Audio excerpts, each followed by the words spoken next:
Today on the Nerdy Gritty, what makes a great co-op game? One more world disappears inside it. Just another hopeless addict. What that makes a man instead. If the drums don't get you, the guitars will.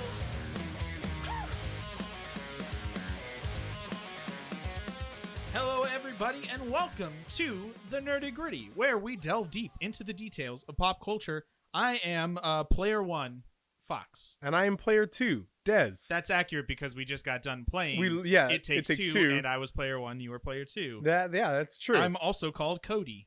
I am called May. May was yeah. Anyway, a really big event in one of the most just important events in pop culture history took place very recently. It was the Josh fight. The Josh fight took place. There was a prophecy from several years ago. A man named Josh Swain, I think his name was, if I'm pronouncing it correctly, basically made a Facebook chat group with student at the University of Arizona, by the way. Oh, okay, great for him. U of A, baby. Sure, that one. Tucson, wonderful, wonderful place. It is not wonderful. It's not great, guys. He created a Facebook chat with a bunch of other people named Josh Swain, and assumedly jokingly said, we're all going to meet at this location on April 21st, 24th, whatever. Yeah. Some date, 2021, and then we'll settle it. We will find out who is the true Josh Swain. Only one person gets to be Josh Swain. Yeah, everyone else needs to change their Highlander names. rules. Yes. There can only be one Josh Swain. It was a pool noodle fight. Whoever the winner is the only one. Everyone has to change their names. And obviously it was just an internet meme. But then it actually happened. A bunch of if I remember correctly, you might have an article here in front of you about it, but there were a lot of Joshes showed up. Lots of Joshes. So this became not just Josh Swain's, it just became the Josh fight. It's just the Josh, but there were 2 Josh Swains that did show up. Oh, really? And they both fought, and the one who didn't organize it was the one who won, if I'm not mistaken. Oh. He is the true Josh Swain. He's the true. And then there was just a general Josh fight. He should call himself Josh Swain 2. Like, Josh literally just Swain add a was- 2 at the end of it. And any informal, maybe not actually change his name, but have to put that down on his papers. Yes, signing, and then a 2 at the end of his official signatures and whatnot. So, this happened, and my favorite part is that ESPN covered it. Yep. Well, they're looking for content right now. That's true. in this wasteland. So, looking at ESPN article here, there was the Josh fight, and Josh Vincent Jr., a.k.a. Little Josh. Yes. 4-year-old Little Josh. Yes. Won. He was crowned the king of Joshes. Crowned the king of Joshes. And I love it because it wasn't just like goofy fun. Like it was used as a fundraiser. I think I saw a number of like $6,600 raised for a children's hospital. Oh, that's awesome. And if I'm not mistaken, this might be apocryphal. I might have just misread something. I believe the littlest Josh who won was a patient there. Oh yeah, something important. $8,000 for the Children's Hospital and Medical Center Foundation in Omaha. Oh, great, wonderful. Yeah, that's very, very cool. Yeah. So the Josh fight was wonderful. Hang on, my favorite part of the Josh fight is there's a bracket and it just says Josh. Everywhere. Josh. What do you got on your bracket today? What we're gonna do here though is neither of us are Josh, unfortunately. No. But we're gonna find out just if we think we could take on some famous people with our names. Right. Some famous Steves. If you don't know, after me saying it a billion times on times. accident, I've been doing it to you too. Yeah, Dez's actual name, his first name is Steve. And my Fox name is Kyle. Yeah. And we're gonna name some famous counterparts for each other and see, could we take them in a fight? That's right. Do we need to make it a pool noodle fight? Because I think that's important here. Ooh. Or is it literally like to the death? I think. Or is it both to the death with pool noodles? Yes, that one. Okay. Yep. Cool. To the death with a pool noodle. You can use the pool noodle to whatever effect you want. Eat it. Yes. I'm gonna shove this down your throat, Steve Buscemi. Oh no, there's a hole through the middle. He can still breathe. All right, yeah. So I'm gonna go ahead and start because there's a lot more famous Steves. Yeah. Than there are famous Kyles. But my first one for you, and obviously this is not current right now. Do you think you could take Steve Jobs? No. In a pool noodle right fight? now. Right now? Right now. No, you could not. No, I would lose. You would lose to him because he's zombie Jobs. and that's terrifying. Do you at the height of his power, at the height of his literally? Okay, I see. No, here's the situation. Okay. He's coming off the stage after introducing the first iPod. Ooh, When it's like, he's all I'm hyped. changing the game. This is gonna make us $400 bajillion. Yes, let's go. You're waiting there with a pool noodle to fight him. Do you think you can take him? Yeah. No, I got this. Really? I'm gonna throw down. Have you seen the man? He's been bald since he was 12. He's worn those same glasses. He was born with those glasses on. When he's young, he looks remarkably like Ashton Kutcher. I don't know if you know that. Yeah, it's weird. Yeah, That's why he played him in a movie, which didn't work out for Ashton. But no, okay. Especially because if you're saying like right after those events, have you ever seen the GIF of like the Windows 95 release events? And there's just a bunch of dude in polo shirts and glasses trying to like dance and clap on stage. Okay, you're right. Yeah. These guys, they're all nerds. They would be lucky if they don't like trip and sprain their ankle coming off of the stage. Yeah, but don't you think Steve Jobs, because he's like a smart tech nerd, he could like calculate the exact like velocity and angle of the perfect pool noodle strike? Yeah. And just take you down with one hit? No, he'd be calculating it when I hit him in the face. Just kick him right in the crotch. No, me versus Steve Jobs. I got this one. Okay, I got this one. I think that's fair. All right, I'm going to go unfair for you. Are you ready? Oh, please. You versus Kyle Katarn, Jedi Master.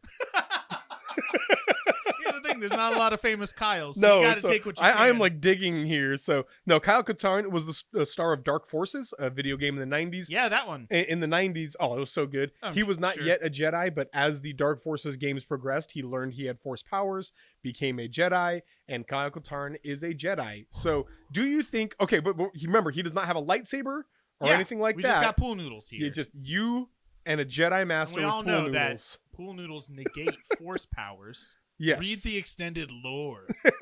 Casual. No. I think that one's pretty easy.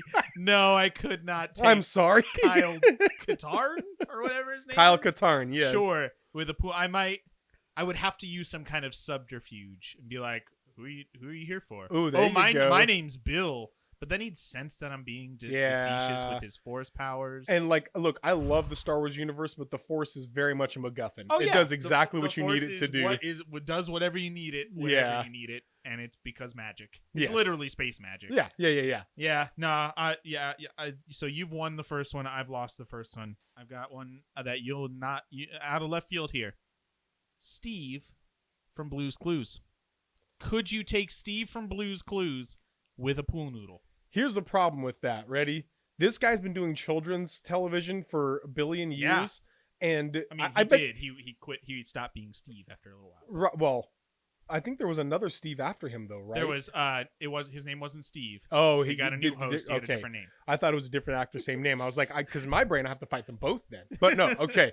So one guy, I bet he's a master with all children's toys. I mean, yeah, he probably has a good. Like he's like me and Blue. We broke bad with these things. Who do you think you are? You come into my house with a pool noodle. I was born with a pool noodle. You think the noodle is your ally? You think the pool noodle is your ally? Not to mention, this guy is meant to like sense everything around him as if it's not there.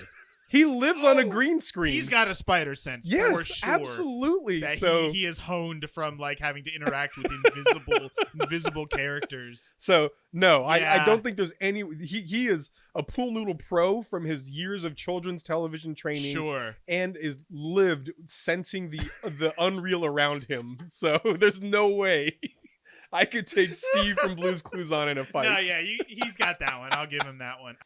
Okay. Okay, ready? Give me a new Kyle. You versus Kyle Gass, the guitarist from Tenacious D. How did I forget Kyle Gass when we were talking about this before? I do not think I could. No? Well, here. Okay, I guess I gotta put in my mind. He's much cooler than I am. Yes. He's much cooler. But he's only cool in the ironic way that he's looked like a dad for the past 30 years. Yeah. But he's also part of Tenacious D, which has some excellent music. Heck yes. First of all, he's a wonderful guitarist. Yes. Also, he had a role in Elf. He was in the classic Christmas movie Elf. And that Who was he in Elf? He's one of the writers that like Oh, that's It's right. like, we found his notebook. We got to look in. He's got this great idea. I had forgotten about that. That's Kyle Gass. It was somewhat random, of course. But he is also somebody who I'm not going to say that I am physically fit at all. Do not get it twisted. I am not in a good physical shape. I think I could probably take him though. I would give it to you when it's a physical. Yeah, I think I could probably take on Kyle Gass. Yeah, I would. If Jack Black is there though, he's not. Okay, good. No, that's right, not good. fair. They're just best friends. So. Yes. No, because more than anything, I think youth is on your side. Yeah, that's fair. You just barely turned 30. He's probably in his 50s by now. Yeah. I think you got this. Yeah. Okay. Good All right. work. Let me give you your last Steve. Okay. In the Steve battle. Ooh, that's see, I'm looking at a list of famous Steves. There's a lot of them. There are a lot of them. And some of them I want to be like, oh, that's a funny meme one, but it's not really like gonna work, but okay, here we go. If you were to say Steven Seagal, I'd want to know when. Like today? Please. Yes, Please. I do. Is it now or is it from 30 years ago? Let's see. There's a strong amount of Steves who really could just take you down. Destroy no me. Problem. Steve Buscemi. And I don't want to say Steve Buscemi Steve Martin at the top of them. You know what I'm going to go with? Here's an interesting one. I'll go Steve Carell.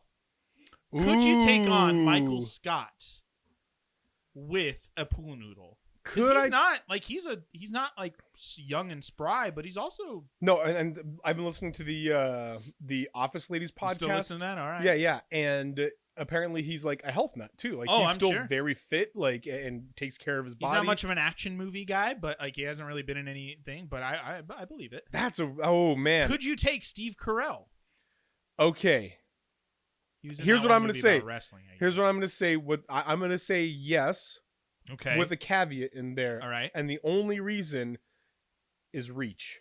Ah, Steve Carell's like 5'4", He's a fairly 5'5". short. He's a shorter guy. Yeah. Yeah. I think and I'm that's pushing fair. 6 foot. I think I would give that to you. Yeah. So I got reach on him. I got weight on him, and like with the pool noodle reach on top of that. I think you would win the physical fight, but I think emotionally you would lose because he's apparently one of the nicest men right. Yes, in absolutely. Hollywood, and he would just like make you laugh even while you're destroying him physically. And he'd be like, "This is okay. I know you have to do this." I forgive you. And I'm like, "No, no, Father, Steve. please forgive him. He knows not what he does." It becomes this is the Bible too. No, okay. And again, it would depend on the battle. Is it a small room? Then definitely me. Ooh. But if it's a bigger area and he can kind of just like outrun me, I bet he has more endurance than I do. That's probably true. Yeah. And Yeah. so, that'd be Also, tough. with any of these people, we have to remember if they hit your back in any way, you will in the right crumple. spot. My Achilles heel Your Achilles is my L5S1. So your Achilles almost a quarter of your body. you got one know more what? famous Kyle? I'll call that a draw. Me and Steve Carell are a draw. That's fair. Yeah, so it depends. Well, congratulations to Josh. And Josh, I'm sorry you lost. Josh, you did well. Josh, I do remember that. Excellent job, Josh. You can do better, man. Yeah, come on. Be better. Figure it out, Josh. All right. Well, hey, let's get on with the news. Are you ready? I am. Hey, you know who's just a wonderful crotchety old man? Me when I'm older and kind of right now also. If I were to say crotchety old man famous person, who's the first person that comes to mind? No,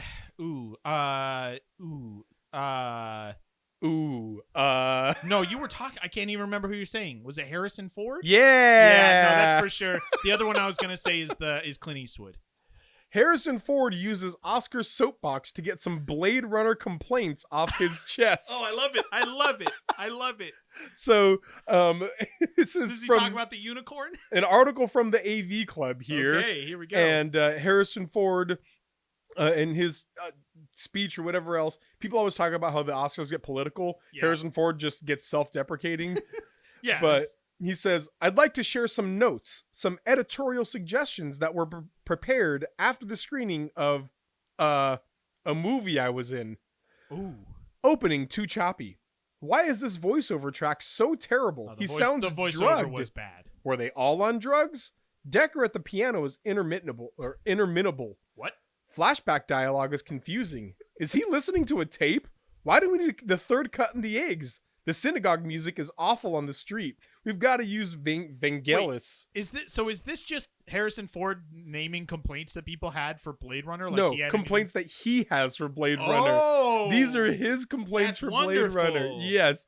So he, for whatever reason, has decided to look back on Blade Runner and say, in the 2021 Oscars, he decided to look back on this 1983 film or That's 84 great. film I love it. and give all of his complaints. That's a good reason to become a super world-class famous actor, so that when you look back, you can say whatever you want. He seems like the hardest human being to work with, like him and Wesley Snipes. I always wonder, anytime I see him in a movie, especially one like nowadays, especially one that's him playing a famous character, like when he was Han Solo in episode 7, I was like, how much money did they give this guy? Yes. He was sitting on his couch listening, just watching whatever. He was doing nothing. They call him up and he's like, "What do you want?" When he came back for 9, I guarantee you there was no dollar amounts. They had to say, "Please do this for Carrie." Like, they went the emotional route. I guarantee you. It's like, how fine. dare you? Oh man, yeah, that's crazy. But I guess the voiceover even part of it, he's always hated. I guess this is a classic thing. I've got this big long quote from an article he did back in 2002, in which he was saying that he and Ridley Scott sat down and were like, "There's too much voiceover. We need to have some of this dialogue in the movie." And they did that shoot and they sent it to the production company and they were like, "No, this is terrible." And they sent it back. Got rid of Ridley Scott because they were over budget. And by the time everything went through all the changes and whatnot, he went in and was like, "I don't want to do this. Right. This is stupid. I'm going to do this in a bad way." So he didn't. He says, "I didn't tank it on purpose, but I was not enthusiastic. Sure, was not enthusiastic about it." So the post, like, Blade Runner is a great movie, but the drama after it came out, there's so many different cuts of it. Yes. And it's just really interesting to see the studio process through all that. Man, so Harrison Ford never changed. I love it. I love you, old man. You've done a Humble Bundle or two, right? Oh yeah, You've been a Humble Bundle. It's now become something much larger than it used to be. Yeah. It's got its own store. It's got always has like 6 or 7 different bundles going on. It used to be like once a month. These are some of the things that have decided to join us. It used to be every year and a half. Oh man, even before Here then. are 6 popular indie games that have come out within the last 2 years. Pay what you want for them. Right. If you pay above this amount, you get a bonus game. That was Humble Bundle. Right. And it became super popular, and they have expanded, and they have like book bundles and all this. I've bought a lot of stuff through Humble Bundle. And what I love about it is that you get games for super cheap and other stuff, but also you get to decide where the money goes. So there's sliders where it says amount that goes to the charity they're supporting, amount that goes to the developers of the games, and amount that goes to Humble Bundle itself to support the actual program. No longer. They have taken away the sliders from Humble Bundle. You now do not get to decide how much goes to who, and the charity portion of it is limited to 15% now. Oof, that it is now rough. A maximum of 15% of the money you pay goes to the charity itself. I mean, I guess at the end of the day, it's charity money, so they're getting free money. They are getting free money, and you are getting the games super cheap still compared to standard price. Oh man, because my immediate knee-jerk reaction was, that sucks. They need to change blah blah blah. Sure. But then I thought, like, the reality is probably they just started with a mostly unsustainable method. That's my guess. Yeah. They've talked about they talk about their explanations here about, they've tried this before, raised some questions. Basically,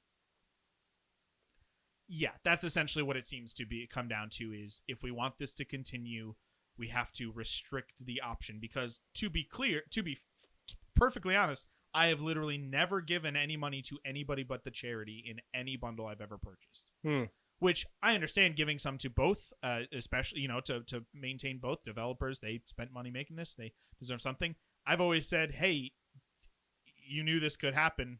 I want to give my money to the charity. And Right. I might not even play these games. I'm possibly just paying a charity for games that are in my Steam library forever now. But so my general rule Yeah. was 33 Humble Bundle, 33 developer, 34 charity. Really? Yeah, that Okay. was just my across every single time. And most often it was just $10 because that would get you most everything plus Yeah. whatever bonus are on top. I probably have hundreds of games from Humble Bundle that I don't even know that I Yeah. have anymore 100%. that I all bought because I wanted soundtracks. Yeah. I have They dozens used- of soundtracks. At one point I have a bunch of Pathfinder books that they did. Oh, like nice. almost at a certain point, whenever I got it, it was like the whole library of Pathfinder books. I have the Adventures in Middle Earth tabletop Yeah. RPG from them. I've gotten a lot of stuff from them for super cheap, and so part of me says, guys, let us give more money to charity, but also, yeah, I get it. Yeah. I'm probably one of the people that's contributed toward this shift. Yeah, I think my knee-jerk reaction is wrong, and my thinking about Sure, it reaction sure. is correct. Where it's like, they just had an unsustainable mindset at first, and yeah, A nice but unsustainable as a business model. right, Yeah. model. That's an unsustainable model. That's what I Yeah. was looking for. Anyway, Fox, what have you been up to, man? I'm watching some movies. The first one I will talk about is one that I kind of watched. Just like, here's a movie I've never seen, and it's on HBO Max. I watched National Lampoon's Vacation for the first time. Oh yeah, I've yeah. never seen Vacation. I've seen Christmas Vacation, Right. but I've never seen this one. And that is a funny movie. Yes. Like, there is some great... I mean, obviously, Chevy Chase is a pretty funny guy. He's got funny mannerisms and good Right. at physical comedy a lot of time. But there's some really good editing, and it made me sad for a lot of... Like, there's still good comedies, of course. But it made me sad for a lot of comedies today that are reliant on, like, improv, where a lot of the scenes will be funny, sure, but they also kind of go on too long, or the joke is just what's the funny thing that the person says, when in reality, something that's like, I'll give you the perfect example from Vacation, when they stop at like a drive-in like diner kind of thing, like a Sonic today is what we would know it as, but and he gets the car hop brings out all the food, and he's like, oh no, new car, I'll take care of this, don't worry. And he like tries to put it on the window so that it like hangs there. And like, if you've ever been to a drive-in, that's kind of how it works. And he puts it on there and takes his hands off, and it immediately shatters the window and everything falls to the ground.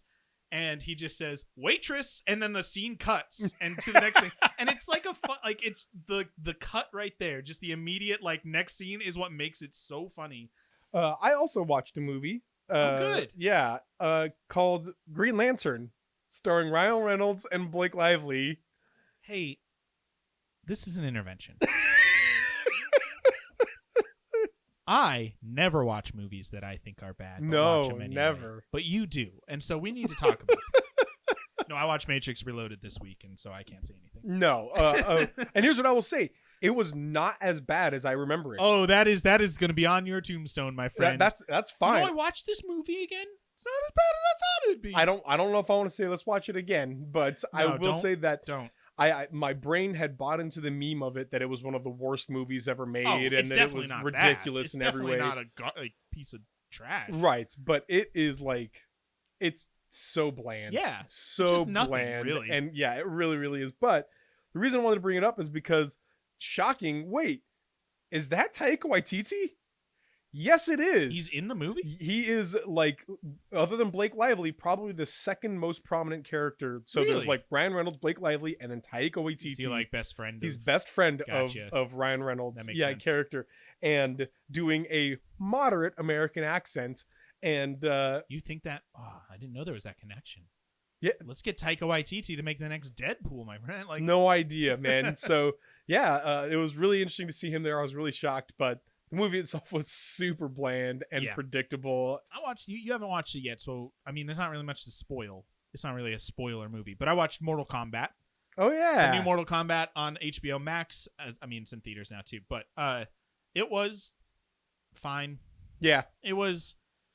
I've talked about it a lot, but I love the original Mortal Kombat movie, the original Paul W.S. Anderson from way back when. Mainly because I completely recognize it's cheesy, it's lame, it's not good. The acting is pretty bad. Its special effects are just garbage. But I do think it's really good in the sense that it has no plot and it's a bunch of fights, and that's what Mortal Kombat is. and this really tried to give you more plot, which is good because Mhm. movies should have a plot, but the plot is again just the most generic. Here's guy who, here's chosen one, fighter guy who is not a character from the games, which isn't a big deal. But then a lot of the movie just kind of feels like here's the next like reference. Here's that character that you like. Sometimes those characters actually have a personality. Most of the time they don't. They're just bodyguard of other guy, or Yeah. they're just there and then they fight each other. And it's more violent, of course. It's a rated R Mortal Kombat.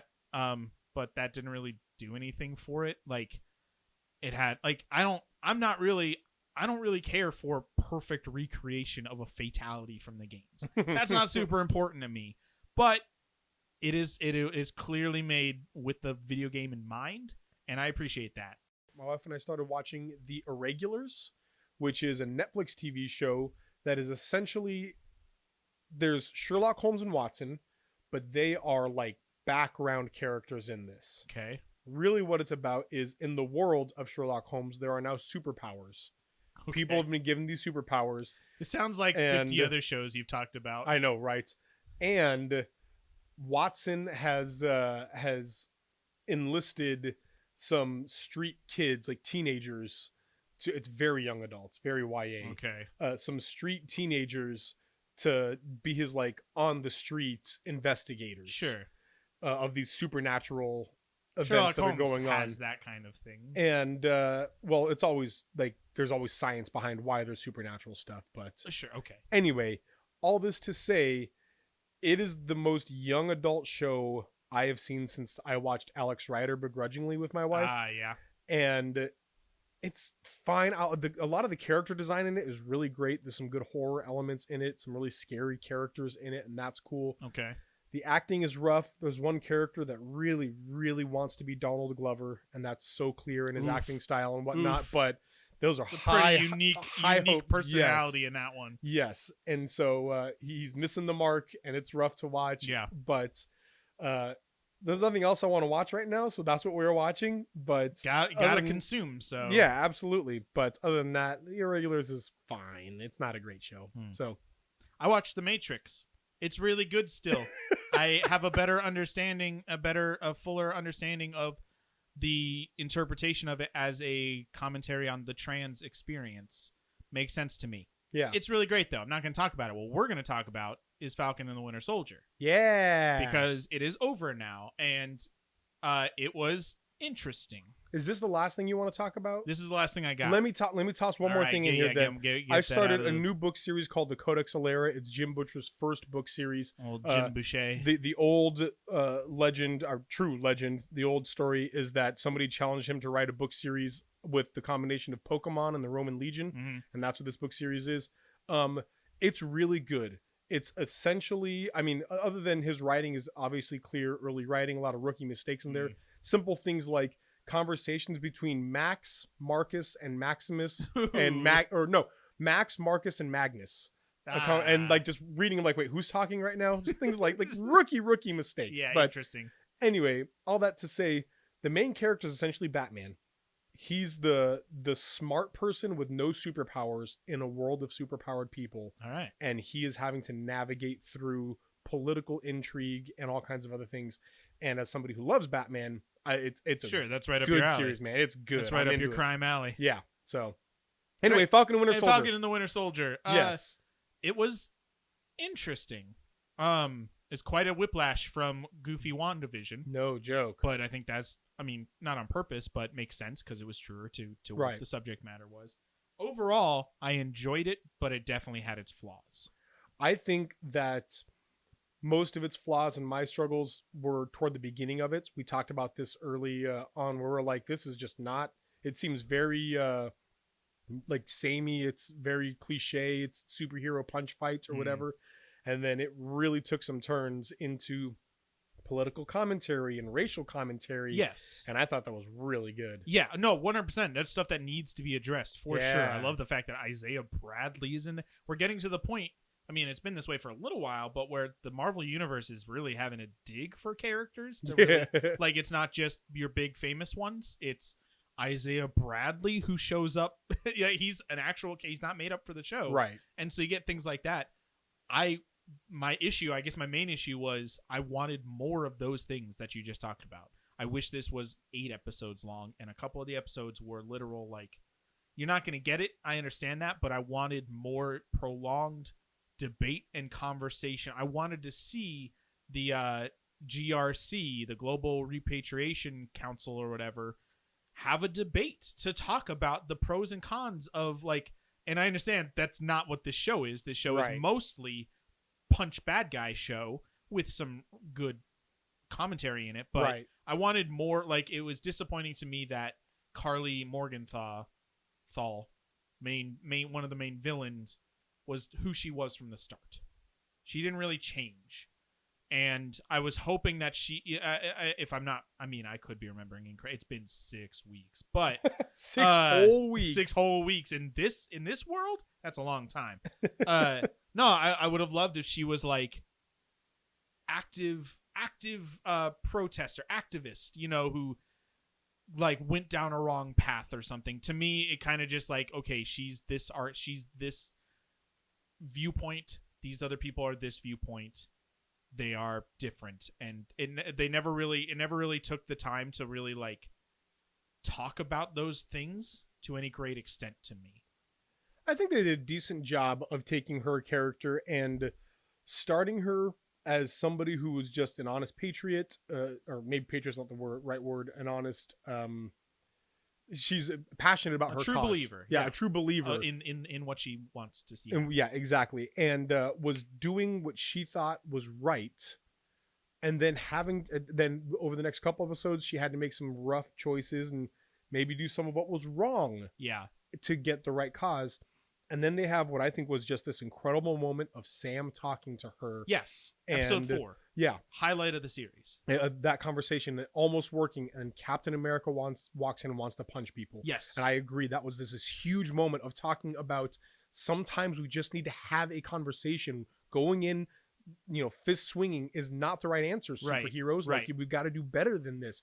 Really, really good moment. And that pushed her over the edge into, screw this. If you're going to, dupe me like this, I'm going all out then. And so I think it was kind of it would have been nice if they could have grown on that moment more. Yes. But I do think it was a natural progression to have her kind of turn around like that and suddenly say, I'm willing to do what it takes. I will kill children if it will make this happen. There's something, like I said, I appreciate what they were saying, what they were going for. I think a microcosm of my issue was the big speech about how maybe she's right is literally Falcon in like to a senator on the street after this traumatic event. That should have been him showing up to like a congressional hearing, or something where there's an actual, like, it felt very like, this isn't where you have this conversation. We almost just died, Falcon. Like, give us a chance. Or like, even you delayed the vote either way. Like, we'll talk. Let's talk about this, but not right now. Like, it just felt very okay. We got to get this in there. They're there right now. So then he just says all of his stuff, and then they're convinced immediately. Like, oh, you must be right, because then the vote is that they've decided to change how they were going to do things, and it felt very like, okay, let's get this out of the way after a big fight. I wholeheartedly agree that they really seemed to take that last part and just kind of shove it all in at the end there, and that was a little disappointing because I think it was the most important part of the series. Yes. I think that was more important than if they can beat up John Walker. Right. And they did kind of rush it at the end, and it was a good speech, a really great monologue. I think that Sam Wilson, dang it, what's his actor's name? I don't remember. It's gonna drive me nuts, but I think the actor crushed it in that moment. It was really, really great. And yeah, it was a good moment, but it rushed, felt compressed. It felt like they said, well, WandaVision's crazier, let's give that more time. And it felt like, okay, take an episode off of WandaVision, give it to this one. Like, to me, if you're gonna have to split them or something, like, I felt I wanted more, and I wanted that extra to not be punching. Yeah. Well, that's what I got. That's all I've got. Let's get down on the nitty-gritty. Agreed.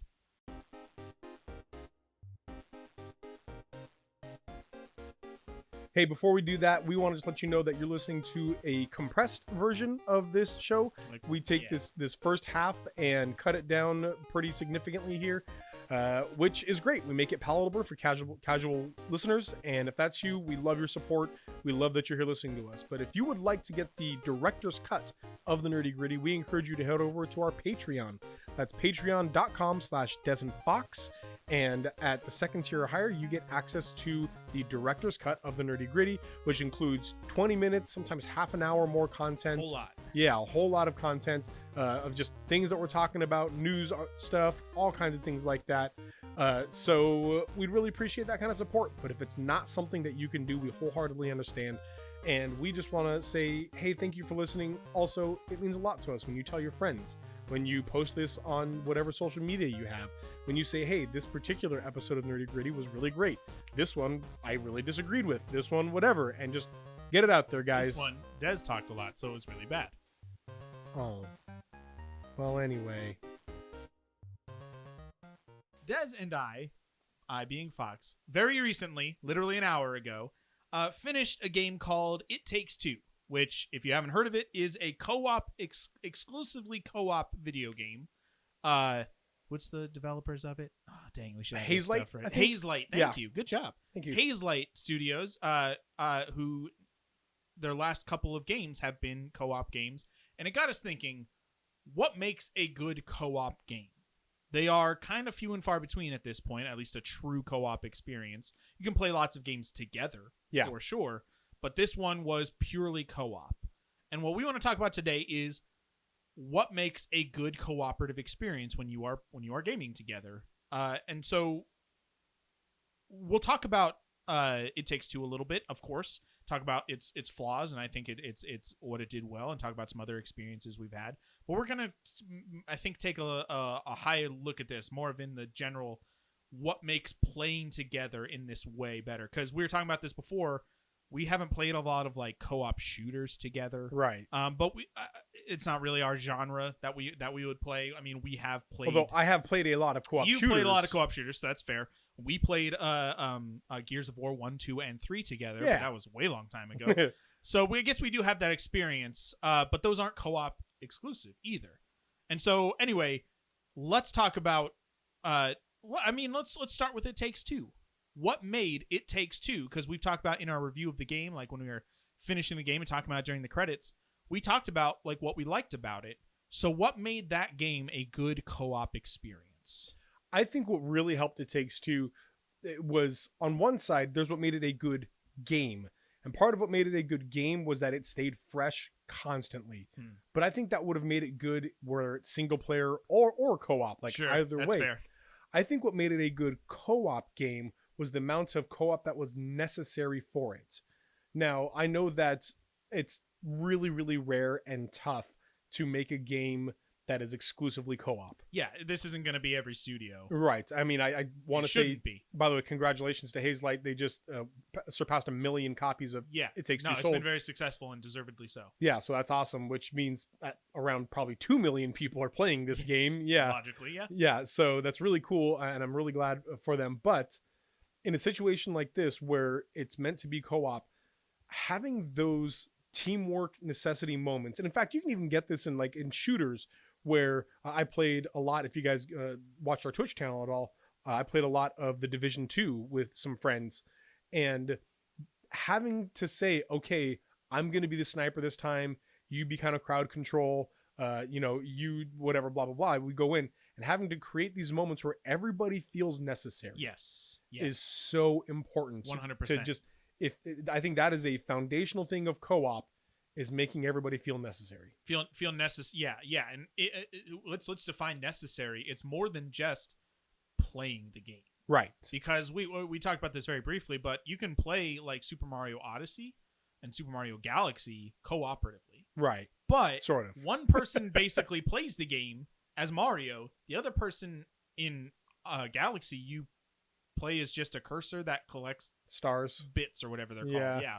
And in Odyssey, you play as Cappy and can collect coins and stuff. Yeah. You are definitely there. You're contributing, but you are not necessary by any means. It's very much the shake. I call it the shake and bake thing, where one person says, "And I helped." And I helped. It's almost like giving your little brother the controller that's not plugged in, but it is plugged in. They just can't have any real effect on what you're doing, which is fine for that very specific experience. If you got a kid or somebody who wants to play, but you want to play for real and don't want them to get in the way, that's co-op, I guess. Right. But if you want to both feel like you are actively engaging and like contributing toward beating the game or whatever specific thing you're doing, then yes, you need to have both players be necessary. That you couldn't do this without both. And It Takes Two, I mean, is exactly that. That is like, it is purely, you couldn't even play it like two controllers at the same time unless you're Rain Man. Like, yes. Unless you're some kind of like savant. Speedrunner of some kind who's just playing the game by themselves. Yeah. So yeah, I think being necessary is a good way to put it, because there's other versions that don't really fall in line with that. I do think though that necessary is a very good way to put it. I do also think that there are co-op experiences where, sure, one of us could have done this on our own and it would have been basically the same, but having two people enhances the experience. And I think the big one for this would be Luigi's Mansion 3. Ooh, okay. Because I played as Gooigi. Yeah. And it was like, I essentially could do everything you could do for the most part, I think, if I'm remembering There were correctly. a couple of things that I could do that you couldn't, couple of things you could do sure, that I couldn't. Right. But if you weren't there, I could just you become could still control both. Luigi, yeah. Yeah, you could become Gooigi and do both, and it would basically co-op kind of just saves time a little bit. Right. But we had a lot of fun playing that game together, because, I mean, we can't stress this enough. You have to make a good game for it to be a good cooperative experience. It can't be a piece of junk that's like relying on, co-op, having fun will make any game good. Nah, not really. And so it was a very good game. And also we got to have a lot of fun interacting with each other and like just like goofing off on it. Like with It Takes Two, we did the same thing where pretty much at any opportunity that we could kill each other, we would do it. And it was just really fun. And so I think even if it's not necessary that both people are there, which is probably most co-op experiences, the fact that you are both there is not just a fact, it's enhancing the actual experience. It is better because you have another person to play with. I think I agree, and I think my best example of this is going to be Spiritfarer. Spiritfarer was a game that absolutely did not need two players. No. It was, I mean, by definition, you can play it on your own. Yeah, and it's not even one of those things like in Luigi's Mansion 3, it got a little cumbersome because there was a time that we lost a save or whatever, and I had to play. Oh, no, that was Spiritfarer that I had to do that in. That I had to play back through. Yeah, you had to catch up. Yeah, but it was... In Luigi's Mansion 3, there were some cumbersome moments where if there was just one person playing, you'd have to switch to Gooigi, and Luigi would just stand there and do nothing. Yes. And then you go do Gooigi stuff, and then you'd come back and you'd switch back to Luigi. But being able to do these two things simultaneous made it really nice and convenient, whereas in Spiritfarer, second player was entirely unnecessary. Right. It did not make it any easier or harder or whatever, but it made it run much more smoothly. It cut down on the amount of time it takes to do stuff. It took stuff. a weight off your shoulders as the first player, and it was just fun. You felt like when I played Spiritfarer with you, it felt like we were having group hangouts where I was playing this game with my friend. So me and my friend are meeting these other people, and it really created a much more group experience with meeting all these people on the boat, and it definitely gave a different feel to the game. I enjoyed Spiritfarer because we played it co-op. I mean, I enjoyed it anyway. Well, I played and beat it a second time. Yeah, you put a lot of there's DLC coming out pretty soon. Already out. Also, so, is it? Yeah. So I'm gonna be recording that soon. Yeah, cool. I have a backlog right now, but that's yeah. I think another great thing that It Takes Two did really well, and it was like core to the game experience, that I understand is not always going to be the case, but it definitely enhances the experience, is when the gameplay is also centered around the fact that there are two people, or that you're both playing. Like the story of It Takes Two was about two people coming back together in a way. And now this isn't always going to happen. That's like, you would have to create a very specific narrative like they did for this to happen. Like, it's not going to happen in Luigi's Mansion 3. Right. Especially it's not going to happen when you're No, game. Luigi's Mansion Luigi and Gooigi need to They reconcile need to their reconcile differences and not get divorced. and then kiss at the end. And then kiss. Well, if you read my fan fiction. No, like, It Takes Two was about two people, and so when you're playing the game, it's almost like Celeste, Mhm. where the gameplay and the story, the gameplay being difficult enhances the fact that you are playing somebody who is unsure of whether or not they can do the thing they're trying to do. Right. And so that when you do that thing after a million tries, you get to celebrate along with the character you are playing. Mhm. She celebrates, and you're like, I just did that world, and it was difficult, but I overcame it. And It Takes Two, you working together. We didn't have the same, celebratory nature of Celeste. We weren't like, they're getting, things are happening. But you still get to feel like you worked together, and that directly impacts the fact that the characters had to work together and had to overcome differences and communicate well and those kinds of things. So I think a good co-op narrative is also a really big way. When your characters are working cooperatively in the game as well as the players are, then that just enhances the entire experience. It's storytelling through gameplay.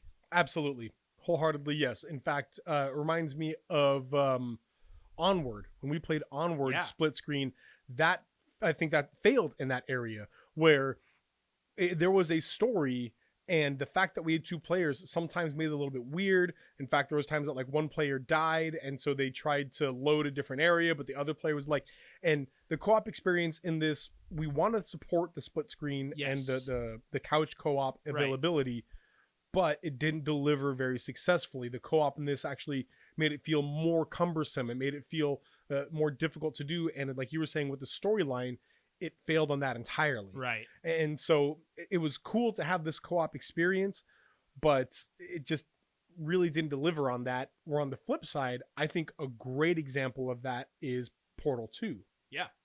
Yes. So Portal 2... Glad you brought it up. Yes. Portal 2 has a single player mode where you are Chell and you are trying to escape, and that is its story. Then there's a co-op mode in which you are Abbot and Costello. You're tall, skinny bot, short, fat bot. You're not just double Chell. Right. And there's a whole new plot line, and it is necessary both for the plots and for the puzzles that you are together. Yes. And oh man, Portal 2 co-op is so much fun. Wonderful. It's a wonderful experience in every way because it's also excellent puzzle design. Again, like if the game isn't good, the co-op experience really doesn't matter. It's not going to be good because you're not having fun playing this game. So I think the narrative has a big impact on the level to which the game is super fun. Because again, co-op like Gears of War, maybe to a certain extent this is also true, but really the story doesn't. You feel that camaraderie between the characters, even if I don't know. It's a fine line, and it's also just your personal taste, of course.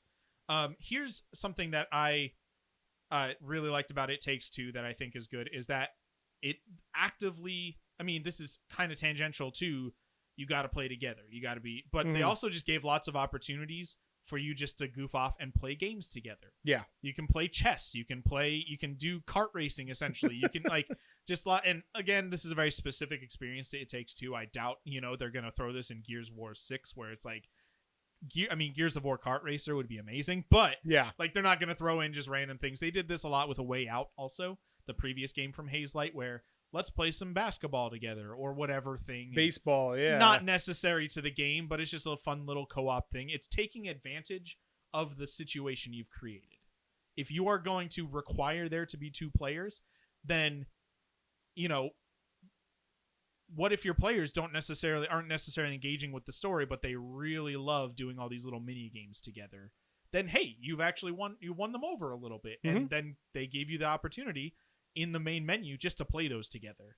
And cool, there you go. You've catered to this opportunity, this situation that you've created in a different way that also enhances the whole overall experience. Yeah, I think making it and this is going to sound like an obvious thing, but making it conducive to co-op is very important. For example, Loop Hero, we've talked about a lot recently. If we were to play Loop Hero co-op, I think that would be miserable. it's a game that has a lot of like precise decisions that you need to make, and split decisions. Yeah. yeah, and like exactly where you want to place things, and then there's a lot of just waiting and trying to find a way to do that with 2 players Right. and have it feel like it meshes well. I think would be incredibly difficult. Yeah, not every game should be a co-op experience. Right, It's absolutely. perfectly So fair. I think finding a way to make sure that your game is conducive to co-op play. It's really easy with shooters. That is one where you can just put a second person in the game and let them do shooting also.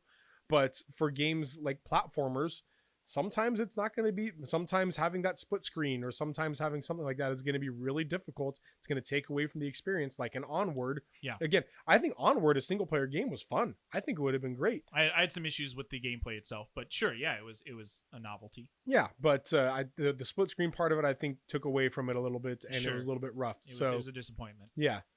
I've got one more thing that I think okay, it's going to feel like another duh moment, but it's also pretty important because there's examples of it not being the case. In a game where you can play cooperatively, it should be very easy to play cooperatively. And I want to say, I'm saying that specifically because Monster Hunter World, which was a massive success and very popular, was not this. It was way convoluted to try to play the same mission together. Yes. It required multiple menus to go through, multiple loading screens. You basically had to load a mission, like leave the mission, come back to it, so that like it was way too complicated for the simple I can't say simple, I'm not a developer, but more successfully done, play 2 players in one level than 1 player. And I know that they see this as a problem because they reconciled it in Monster Hunter Rise, where it's very simply, hey, I'm going to invite you to my game. Yeah. Now we're sharing this world, this play space together, and now we're going to play a mission. Right? You know, it's a much simpler, quicker experience, and you got to think of everything that the game presents, the player will experience.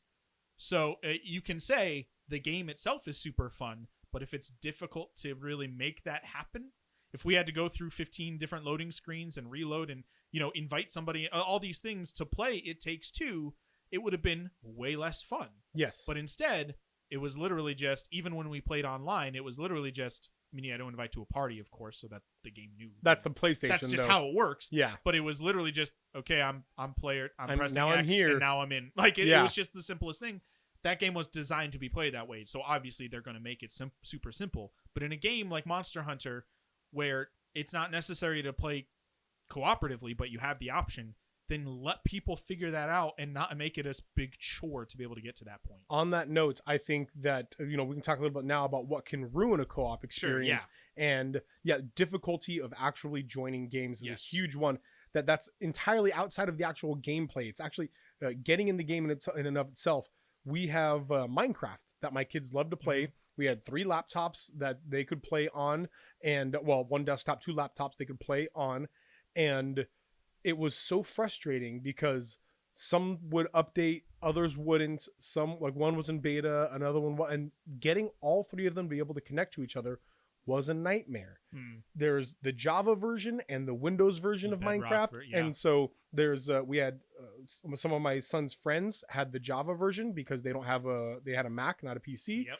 And so he couldn't play with them. And there was just all this convoluted complications in getting the ability to play with each other. Sure. And if that's going to be a problem, who cares how fun your co-op game is? If I can't join your game, we can't play. Forget it. And it doesn't matter how well you've done creating a game. Right. We can't get to it to figure it out. So, yeah, I mean, a lot of the how to make it less good is going to be the opposite of what we said, where, like, if one of the players doesn't feel like they need to be there, then you're not creating a co-op experience.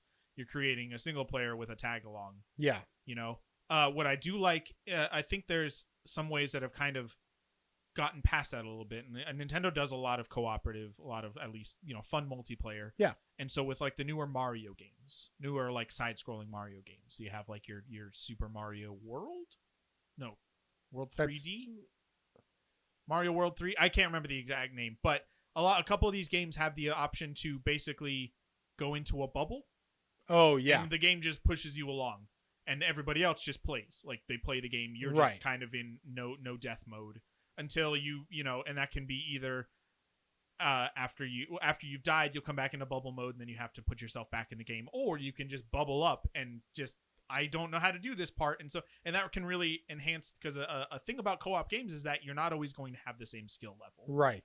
and that needs to be addressed in some way. I will say that that's a very good point, considering that my 6-year-old knows that his brother or her brother and sister are playing It Takes Two. Yeah, And she keeps saying, I want to play too. And I Right. keep telling her, Charlotte, you're not going to be able to, you are just not going to be able to do some of these things.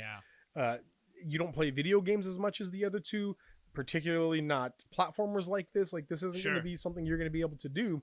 And, so we've tried a couple of times and exactly as we Right. said. So yeah, definitely making a way that it can be a lot more like sliding universally difficulty scales Yeah. for different players. right. And not every game has to do that, of course, Sure. but having games like that are really nice. It definitely enhances the experience, especially in a game that's oriented toward fun multiplayer, like one of the newer Mario games. And you know what? And maybe there is a situation in like It Takes Two, but something I think It Takes Two did well was there was often where one side of the puzzle was easy and the other side of the puzzle was a little complicated.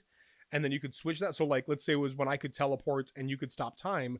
There would be a lot of you hold a switch while I do teleporting cool Sure, stuff. yeah, I'm just sitting here holding a button. And then, or I hold the switch or I jump on a platform while you move time and move Right, everything right. around, whatever else.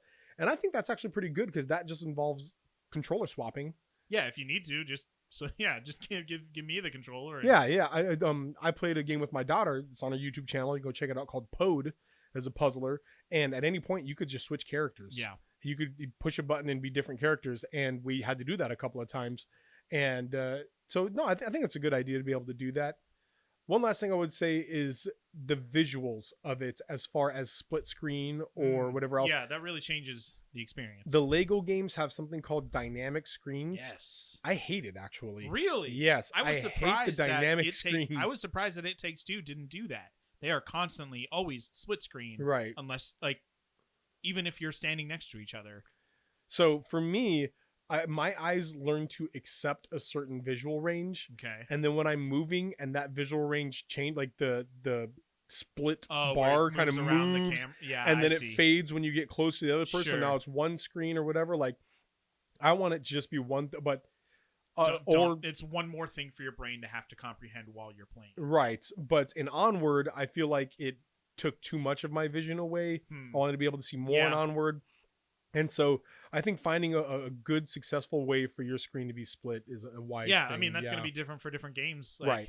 Are you vertically split? Are you horizontally split? That can really change the thing. Are you dynamic? Like, I think that works in the Lego games to me. It's not I really enjoyed that, actually. I mean, obviously there's a lot of personal preference here. Yeah. I was surprised that It Takes Two didn't do that either. But that's a development thing where it's really just going to change It's QA. what kind of game you're making, what your intention is here. Yeah. So there's a lot of stuff that goes into the co-op experience that we don't even think about while we're playing that can really genuinely affect how we enjoy it. And there's got to be so much QA because it's not Yes. just is one person enjoying it? Are you both enjoying it at the same time? Yeah, we were watching the credits. We were talking about it. I didn't pay super close attention, but I'm fairly certain there were far more QA testers than actual developers. Yes, there was on the animation team. I did appreciate that, but they had a big, long scrolling which QAs. makes sense. I got to think it's not just one person playing; it's two people playing. They're playing together. Did they have people who knew each other play together? Did they have people who didn't know each other play together? Like, how do you do QA? That's got to be a difficult part of the game, part of the development cycle on a co-op. But I think they were extremely successful, and I'm really looking forward to the next Hazelight game. I wholeheartedly agree, and I'm looking forward to the next co-op thing that you and I do together, Fox. Yeah, which will be... We don't know. Yeah, that one. We do a lot of games together, but most of the time it's not both not of us co-op. playing, Yeah.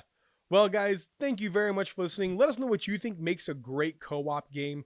Let us know what you think can ruin a co-op game, and let us know some of your favorite co-op experiences. You know what I think can ruin a co-op game? You. I was going to say playing with Dez, but you beat you to it. I knew you were going to do it. Dang it. You ruined my joke. We want to say a big thank you to Granger for the use of our the use of What our do you- theme song. I never get this. All my friends have Wi-Fi, and so do most of my neighbors. You did it! Off of the album Dear Sam.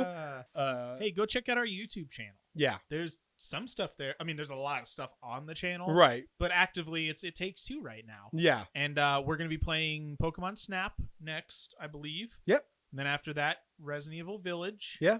I'm planning on playing Returnal. But anyway, after that, there are some puzzle games I want to get into. I also want to play Legend of Zelda: Link to the Past, which is on the Nintendo eStore now. The There's just original. a lot of good stuff that's out that I've been really wanting to play. So yeah, we've got some stuff coming up. So thanks again, guys, and always remember that save games, save lives. See you next week. My voice